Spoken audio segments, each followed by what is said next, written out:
बताया था कि पॉजिटिव वर्क क्या होगा, नेगेटिव वर्क कैसे होता है और जीरो वर्क क्या होता है। जब कोई वस्तु एक ही दिशा में हो, यानी वस्तु है कोई ब्लॉक है, ठीक है, और इस ब्लॉक को आप लगा रहे हैं फोर्स, इस ब्लॉक को आप लगाते हैं फोर्स लगा रहे हैं, ठीक है, ब्लॉक को फोर्स लगा रहे हैं। जिस दिशा में आप लगाइएगा फोर्स, उसी दिशा में वस्तु का विस्थापन हो जाए, उसी दिशा में वस्तु का विस्थापन हो जाए तो इसे कहेंगे दोस्तों पॉजिटिव वर्क बोलेंगे। इसे क्या बोलेंगे? पॉजिटिव वर्क बोलेंगे, क्योंकि इसमें थीटा का मान 0 है, इसमें कोई एंगल नहीं बन रहा है। इसमें कोई एंगल बन रहा है क्या? नहीं, इसमें कोई एंगल नहीं बन रहा है। इसमें एंगल का जो मान है 0 है, इसलिए दोस्तों W इक्वल टू क्या होगा? F इंटू एस हो जाएगा, क्योंकि कोस 0 क्या होगा? 1 होगा, इसलिए W इक्वल टू क्या होगा? F इंटू एस होगा, बल इंटू डिस्प्लेसमेंट होगा दोस्तों। देखिए यहाँ पर कोई ब्लॉक है, ठीक है दोस्तों, यहाँ कोई ब्लॉक है और इस ब्लॉक का डिस्प्लेसमेंट जो है इस दिशा में हो रहा है, लेकिन इसका जो बल है दोस्तों इस दिशा में लग रहा है। वस्तु का बल जो है, वस्तु में अप्लाइड फोर्स, वस्तु में बल इस विशेष कोण बना के लग रहा है। देखिए इसमें कोई विशेष कोण बनाया है, देखिए दोस्तों यहाँ पर एक विशेष कोण बनाया है, ठीक है। डिस्प्लेसमेंट और बल के बीच में एक एंगल बन रहा है। अप्लाइड फोर्स के बीच में जो एंगल बनता है उसी को थीटा बोलेंगे, उसी को क्या बोलेंगे? थीटा बोलेंगे, ठीक है। थीटा का मान 0 डिग्री का बराबर हो या 90 डिग्री से दोस्तों छोटा हो, 90 डिग्री से छोटा हो, 90 डिग्री से कम हो, उस केस में वर्क डन पॉजिटिव होता है। वर्क डन दोस्तों क्या होगा? पॉजिटिव। वर्क डन क्या होगा? पॉजिटिव होगा दोस्तों, इसे भी दिमाग में रखिएगा। वर्क डन पॉजिटिव कैसे होगा? आपको दिमाग में रखना है कि किसी वस्तु 90 डिग्री से कम एंगल में लगता हो, किसी वस्तु में बल 90 डिग्री से कम में झुका हो, 90 डिग्री से कम में लग रहा है फोर्स, ठीक है, 90 डिग्री से दोस्तों कम में लग रहा है फोर्स, उस केस में वर्क डन पॉजिटिव होगा। यदि 90 डिग्री से ज़्यादा फोर्स लगता हो ना, उस केस में वर्क डन नेगेटिव होगा। आई होप आपको दोस्तों समझ में आया होगा। देखिए जैसे यदि थीटा का मान 0 डिग्री हो जाए, कोस थीटा का मान 0 डिग्री हो जाए, यानी कोस 0 डिग्री हो जाए तो इसका वैल्यू 1 होता है, पॉजिटिव 1 आएगा। कोस 30 डिग्री का वैल्यू क्या होगा दोस्तों? बोलिए, √3/2 होगा। कोस 45 क्या होगा? कोस 45 1/2 होगा। और कोस 7 डिग्री क्या होगा? 1/2 होगा। दोस्तों सब क्या है? पॉजिटिव में आ रहा है, इसका जो मान जो है सब पॉजिटिव में आ रहा है। देखिए कोस 0 का वैल्यू क्या होगा? 1, कोस 30 √3/2, कोस 45 1/2, कोस 60 1/2, क्या दोस्तों? पॉजिटिव है। यदि इसका मान दोस्तों पॉजिटिव आ जाए, एंगल के मान वे क्या होगा? पॉजिटिव वर्क होंगे। कार्य क्या होगा दोस्तों? पॉजिटिव होगा, कार्य पॉजिटिव होंगे, ठीक है। यदि इसी का मान तो नेगेटिव में आता ना, तो इसे कहते हैं नेगेटिव वर्क होते हैं। देखिए यहाँ देखते हैं, इसी का मान दोस्तों नेगेटिव में आता तो लोग नेगेटिव वर्क कहते हैं। देखिए दोस्तों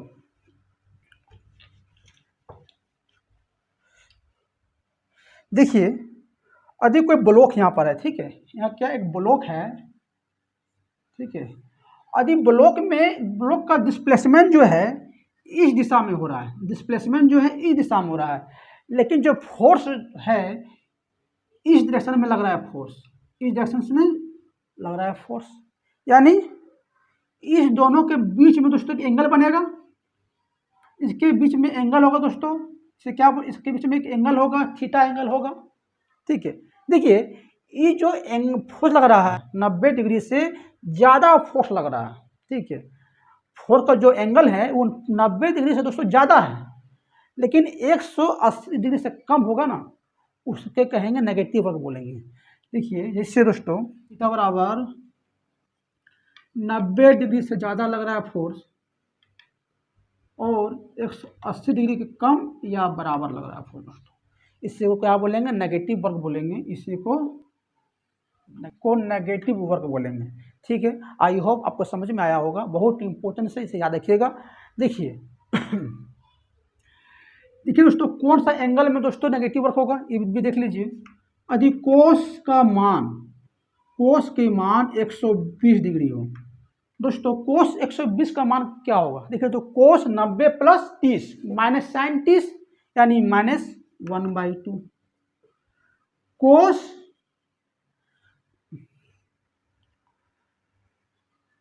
135 दोस्तों क्या होगा? देखिए कोस 90 प्लस 45 यानी साइन माइनस साइन 45 यानी -1/√2। कोस 150 दोस्तों, कोस 150 क्या होगा? कोस 90 प्लस 60 तो माइनस साइन 60 यानी माइनस हो जाएगा -√3/2। फिर देखिए कोस 180 तो कोस 180 का वैल्यू क्या होगा? -1 होगा। देखिए दोस्तों इसमें क्या आ रहा है? सब में माइनस चिन्ह दोस्तों आ रहा है, यानी इसका जो कैर होगा नेगेटिव होगा दोस्तों। आई होप आपको दोस्तों समझ में आया होगा। बहुत इंपॉर्टेंस है, इसे दोस्तों याद रखिएगा। दोस्तों इसके बाद देखते हैं कि मैक्सिमम कार्य और न्यूनतम कार्य का अधिकतम मान और कार्य का न्यूनतम मान क्या होती है? देखिए यदि कार्य का अधिकतम मान 0 डिग्री पर होता है, यदि थीटा का मान 0 डिग्री हो तो कार्य क्या होगा? अधिकतम मान देगा, यानी कोस 0 बराबर होता है 1। W = F × S cos theta यानी F × S कोस 0 डिग्री यानी F × S positive F × S यानी F × S दोस्तों क्या देगा? ये अधिकतम मान देगा। ठीक है, क्योंकि जब कोस थीटा का मान 0 डिग्री हो जाए यानी कोस 0 डिग्री = 1 हो जाए तो ये क्या देगा? अधिकतम मान देगा। याद रखिएगा, अधिकतम मान, कार्य का अधिकतम मान किसमें मिलेगा? कार्य का अधिकतम मान 0 डिग्री पर होगा। ठीक है, चलो दोस्तों याद रखिएगा। ठीक है दोस्तों, अब देखते हैं कार्य का न्यूनतम मान। ठीक है, कार्य का न्यूनतम मान किसमें होगा? यदि देखिए यदि थीटा का मान 180 डिग्री हो जाए, ठीक है, थीटा का मान 180 डिग्री हो जाए। देखिए दोस्तों थीटा का मान 180 डिग्री हो जाए तो कोस 180 अगर क्या होगा? -1। तो यही दोस्तों न्यूनतम मान देगा। देखिए कोस 0 का वैल्यू 1 होता है तो अधिकतम मान दिया, और कोस 180 का मान -1 होगा यानी न्यूनतम मान देगा। याद रखिएगा, W F × S कोस 180 का -F × S होगा यानी वर्क = -F × S। यही दोस्तों क्या देगा? न्यूनतम मान देगा। कार्य का न्यूनतम मान, कार्य का न्यूनतम मान क्या देगा? 180 डिग्री दोस्तों, इसे भी याद रखिएगा। बहुत इंपॉर्टेंस है, एग्जाम्स में पूछ सकता है, एग्जाम्स में दोस्तों पूछ सकता है, बहुत इंपॉर्टेंस है। ठीक है दोस्तों, देखिए दोस्तों बहुत इंपॉर्टेंस है, इसे दोस्तों याद रखिएगा। बहुत इंपॉर्टेंस है दोस्तों एग्जाम्स के लिए। देखिए यदि कोई वस्तु में फोर्स और विस्थापन एक ही दिशा में हो, उसमें दोस्तों एंगल होता है 0 डिग्री। ठीक है, और किसी वस्तु पर विस्थापन और फोर्स विपरीत दिशा में हो, उसका दोस्तों एंगल होता है 180 डिग्री।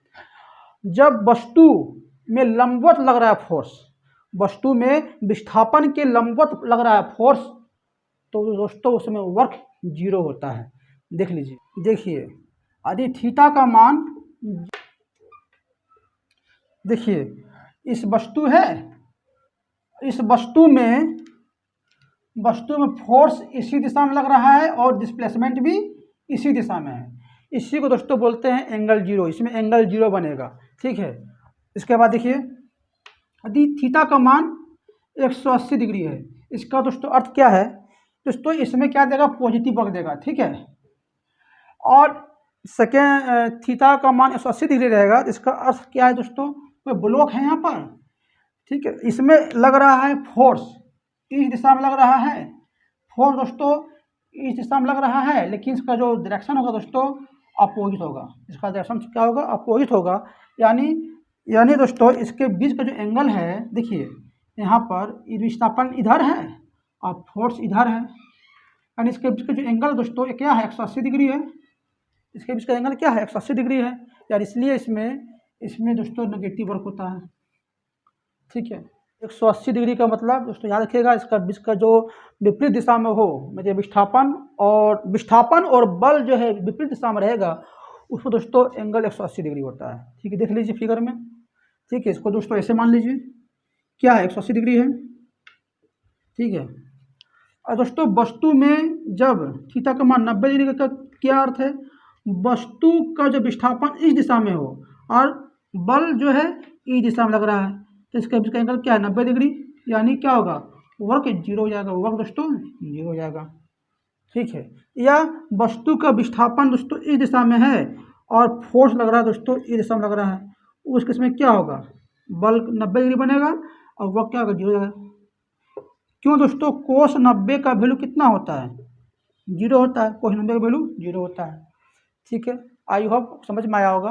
वर्क का मान शून्य 3 तरह से दोस्तों हो सकता है, इसके बारे में भी हम लोग एक बार देख लेते हैं। देखिए दोस्तों, कार्य जो है 3 प्रकार से आप इसको डिफाइन कर सकते हैं। कार्य जो है शून्य 3 प्रकार से होगी।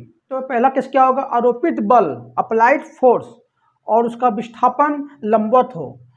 आरोपित बल और विस्थापन के लंबवत हो,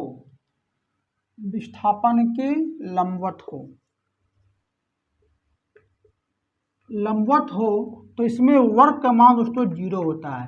जैसे मान लीजिए कोई वस्तु यहाँ पर है, यहाँ पर गुरुत्वीय बल लग रहा है दोस्तों, यहाँ पर क्या लग रहा है, एक गुरुत्वीय बल लग रहा है। ठीक है, यहाँ पर गुरुत्वीय बल लग रहा है, और लेकिन वस्तु का डिस्प्लेसमेंट इस दिशा में हो रहा है, गुरुत्वीय बल के विरुद्ध कार्य क्या होगा, गुरुत्व के विरुद्ध कार्य क्या होगा, वर्क क्या होगा, जीरो होंगे। क्यों, क्योंकि गुरुत्वीय बल नीचे की ओर लग रहा है, अब विस्थापन लग रहा है, तो गुरुत्वीय बल और विस्थापन क्या है, परपेंडिकुलर है। गुरुत्वीय बल और विस्थापन क्या है दोस्तों, परपेंडिकुलर है, यानी 90 डिग्री है। तो कोस 90 का मान कितना होगा, बोलिए जीरो होगा, यानी W = क्या होगा, F × S कोस 90, यानी F × S गुने जीरो बराबर जीरो, वर्क जीरो हो जाएगा। दोस्तों याद रखिएगा, देखिए जैसे दोस्तों समझिए, है ना, देखे होंगे कूली अपना माथा में सामान को रख के चलता है। ठीक है, तो उस केस में गुरुत्वीय बल के विरुद्ध किया गया कार्य जीरो होगा, क्योंकि वस्तु तो कूली जो माथा में वस्तु को लेकर वे एक पार्टिकुलर दिशा में चल रहा है, लेकिन गुरुत्वीय बल जो है पृथ्वी एक बल लगाता है, उसे गुरुत्वीय बल बोलते हैं।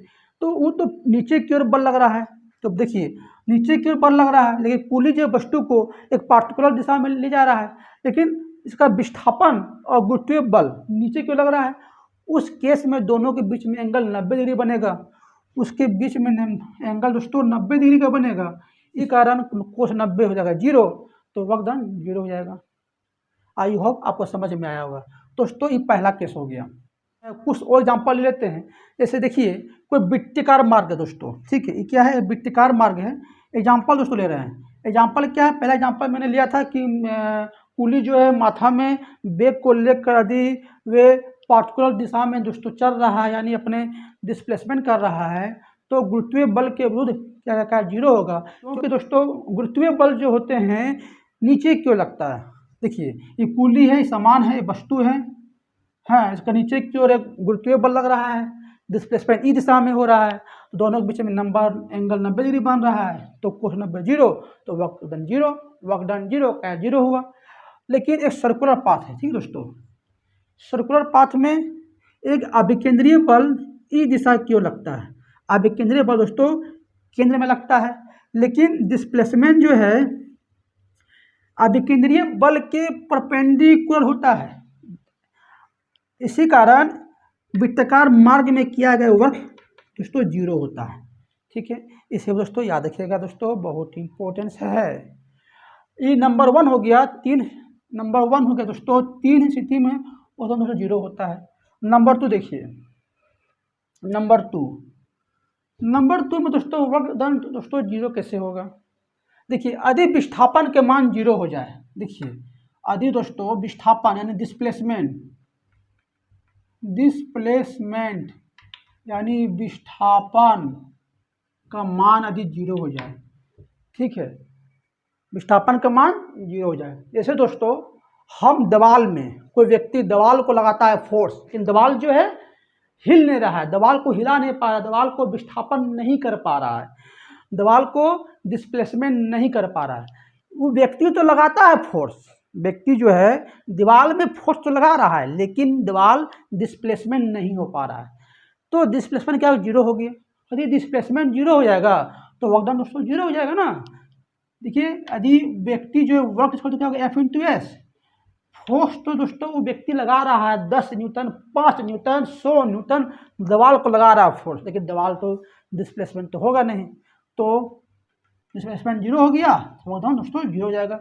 नंबर 2 में लंबवत हो, वर्क डन डिस्प्लेसमेंट का लंबवत हो तो वर्क जीरो होगा।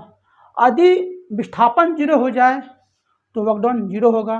नंबर 3 में दोस्तों देखिए, नंबर 3 में दोस्तों क्या होगा, यदि दोस्तों फोर्स का मान जीरो हो जाए, फोर्स का मान जीरो, नंबर 3 में क्या होगा, नंबर 3 में फोर्स का मान जीरो हो जाए, ठीक है, फोर्स का मान जीरो हो जाए, लेकिन दोस्तों डिस्प्लेसमेंट होगा। यानी कोई वस्तु दोस्तों गति कर रहा है लेकिन उसमें बल नहीं लग रहा है।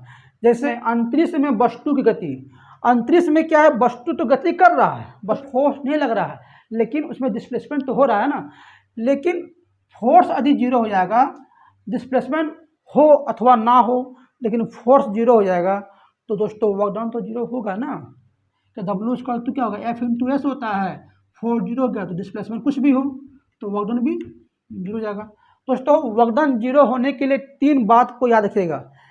एक तो होता है वस्तु परपेंडिकुलर, फोर्स जो है डिस्प्लेसमेंट का परपेंडिकुलर हो, नंबर 1। नंबर 2 विस्थापन जीरो हो जाए। नंबर 3 फोर्स दोस्तों जीरो हो जाए। इस 3 केस में विस्थापन, इस 3 केस में किसी वस्तु का वर्क डन दोस्तों जीरो होगा। दोस्तों आप लोग कुछ एग्जाम्पल ले लेते हैं ताकि आपको और अच्छा समझ में आ जाए। कुछ क्वेश्चन के माध्यम से हम लोग समझेंगे ताकि आपको और अच्छा से दोस्तों समझ में आ जाए। इससे पहले दोस्तों यदि हमारे चैनल को लाइक, सब्सक्राइब और शेयर दोस्तों नहीं किए दोस्तों, तो लाइक, सब्सक्राइब और शेयर जरूर कीजिए दोस्तों, ठीक है।